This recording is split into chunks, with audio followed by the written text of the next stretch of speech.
Oi, meu nome é Thaís César, eu sou graduanda em Letras, Português e Literatura na UERJ, orientanda da professora Carmen Lúcia Negreiros, e o título do meu artigo é Onde o Testemunho e a Literatura se Tocam. Nele, eu busco uma leitura da obra Diário do Hospício sob a perspectiva do testemunho. Ao diário, segundo Maurice Blanchot, interessa mais a insignificância, e o testemunho, segundo Márcio Seligman Silva, se caracteriza por uma excepcionalidade que exige ser relatada. Então, no primeiro momento, analisar esse diário do hospício, sob essa perspectiva do testemunho, pode trazer uma certa tensão. Porém, o Philippe Lejeune, ele traz o conceito de diário de crise, que é esse diário com um objetivo bem definido. Então, na obra a gente tem isso, porque o tempo e a experiência do narrador são plenamente coincidentes com o tempo e a experiência do sujeito, porque ela foi escrita no período da segunda internação da Lima Barreto, no período de 25 de dezembro de 1919 até 2 de fevereiro de 1920. Então, por esse viés, essa tensão ela é dissolvida. Aquele que testemunha, segundo Márcio Seligman Silva, ele é como um tradutor que busca transpor uma experiência extraordinária para uma língua que generaliza, que precisa ser do campo do ordinário para generalizar e se fazer entender. Então, por que aquele que testemunha vai se empenhar numa missão que, de certo modo, já nasce falida? É que o testemunho ele traz a dialogicidade. Ele busca, no entendimento do outro, uma ponte capaz de resgatar aquele que testemunha do sítio da sua outridade. Ele está sitiado, uma experiência que só ele entende, e é como se esse testemunho, esse entendimento do outro, pudesse resgatá-lo. Na obra, o processo de escritura já traz essa busca por essa dialogicidade, porque a obra ela foi escrita em tiras, tiras manuscritas, a lápis inicialmente, papel reutilizado. Então já tem aí uma premência de buscar esse entendimento do outro, de ser resgatado do sítio dessa autoridade. E muito embora o testemunho, de certo modo, só existe sob o signo do seu colapso e da sua impossibilidade. E o professor, esse conceito é do Márcio Seligman Silva, e também o professor Salgueiro, ele trabalha com esse conceito de impossibilidade de reapresentação do vivido sofrido em alguns testemunhos. É por isso que aquele que testemunha vai buscar na imaginação a possibilidade de modular essa experiência que vai ser contada, porque o testemunho ele rompe com o simbólico, então só a imaginação é que pode amparar essa narração. E em Diário do Hospício a gente tem essas estratégias narrativas presentes, através da ironia, das metáforas, do humor e da ficcionalização, que vão auxiliar o narrador nessa narração dessa experiência extraordinária e excepcional. Quando ele começa a narração "Estou no hospício", ou melhor, em várias dependências dele, tem aí nesse em várias dependências dele já a estratégia de dessubjetivação dos internos através de fazê-los pertencer aos vários ambientes do hospício, como o hospício como uma engrenagem mesmo que visava homogeneizar esses internos. Isso é docilização dos corpos, tanto quanto o ritual de entrada, tanto quanto o horário bem marcado das refeições. E contra essa docilização e essa homogeneização, o narrador ele vai impor sua vontade de resistência.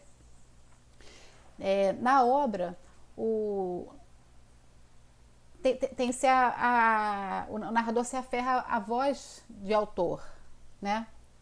num lugar que homogeneizava os internos e onde o interno não valia nada, ele escreve, por exemplo, os guardas, em geral, têm uns loucos na conta de sujeitos sem nenhum direito a tratamento respeitoso, seres inferiores. Então, se o louco não valia nada, Lima Barreto, que foi internado como louco, né? Ele vai se apegar à sua voz de autor, quando ele se coloca como um escritor, e ele escreve: o aparecimento do meu primeiro livro não me deu grande satisfação. Ele se coloca como escritor quando ele se ombreia a Cervantes, a Dostoiévski, ele cita Spinoza. E isso é uma vontade de resistência que, segundo o Salgueiro, é presente em muitos testemunhos.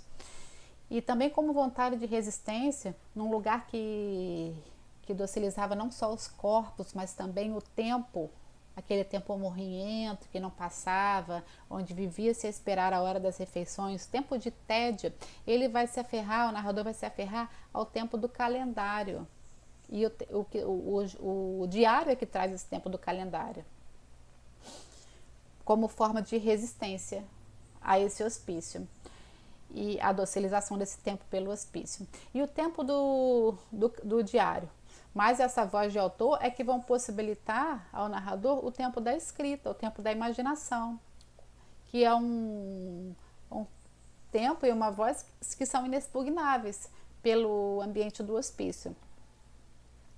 Quando o narrador escreve: não me incomodo com o hospício, não me incomodo muito com o hospício, o que me aborrece é a intromissão da polícia em minha vida, a gente tem aí um caráter de exclusão e arbitrariedade dessas internações, em que se chegava ao hospício pelas mãos da polícia, e foi pelas mãos da polícia que Lima Barreto chegou.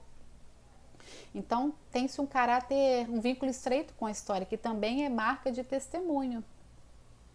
E quando ele chega na seção dos indigentes e escreve: sem fazer monopólio, os loucos são da proveniência mais diversa, das camadas mais pobres da nossa gente pobre, e ele começa a citar quem são esses loucos. São os imigrantes, são os trabalhadores braçais, são os pobres. A gente tem aí também esse vínculo com a história, onde o hospício como um lugar de exclusão e de contraponto ao progresso. A partir de 1903, desde 1903 teve o Bota Abaixo, que teve uma série de desdobramentos. Um desses desdobramentos foi a derrubada dos cortiços para a abertura da Avenida Central. Então, para onde que iam esses pobres? Para debaixo de qual tapete? Eles iam para os subúrbios, foram para os subúrbios, para os morros, para as prisões e também para o hospício. Então, a obra ela traz isso. Mas, se no hospício quem dá o diagnóstico é o médico interno examinado, a obra ela subverte isso.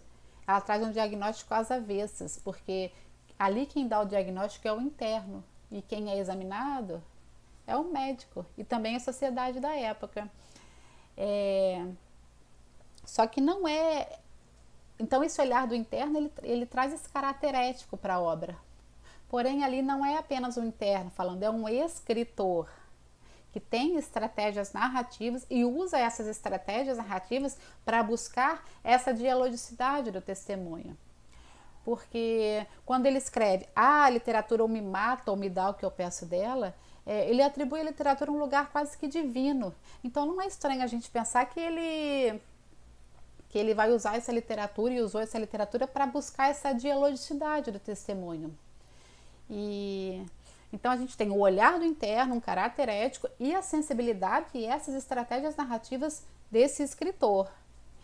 E é por isso que o título do meu artigo é Onde o Testemunho e a Literatura se Tocam, porque parece que de algum lugar insólito, esse inenarrável do testemunho, já que o testemunho ele é incompleto por natureza, ele vive sob o signo do colapso e dessa impossibilidade por natureza, então em algum lugar esse inenarrável do testemunho, ele se toca nesse irredutível e nesse quase que divino da literatura. Ou seja, o título do meu artigo é Onde o Testemunho e a Literatura se Tocam.